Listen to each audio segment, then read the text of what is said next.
Let's take a look at the new multiview feature available on Apple TV with the new tvOS 16.5 beta. While watching a sports stream, you want to click on this new grid icon in the video player. This opens this Add More Games screen. Let's click on MLS 360, which is also live right now. And now we have two streams running at the same time. If you swipe up, they go full screen. You can swipe left and right to change which one is the primary one, which one is running the audio. And with this little selector here, you can change from the asymmetric layout to a symmetrical side-by-side appearance. Adding another game is as simple as going to this bar at the bottom and clicking the check mark to add it in. Swipe back up to go to full screen. Now we have two on the right, one on the left. From this view, you can also reorder them. So you just long press, the background goes dark, swipe, and that becomes the primary video stream.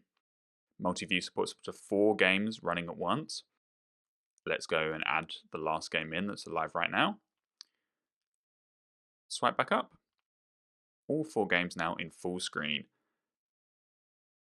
There's also an alternative layout for 4-up mode. On this little bar here, we can go from a symmetrical grid to an asymmetric grid with 3 on the right and 1 on the left. And when we're done with multiview, it's really simple to close out. You just click on the little check marks to remove the boxes. And we're back to the standard video player. Simple and elegant.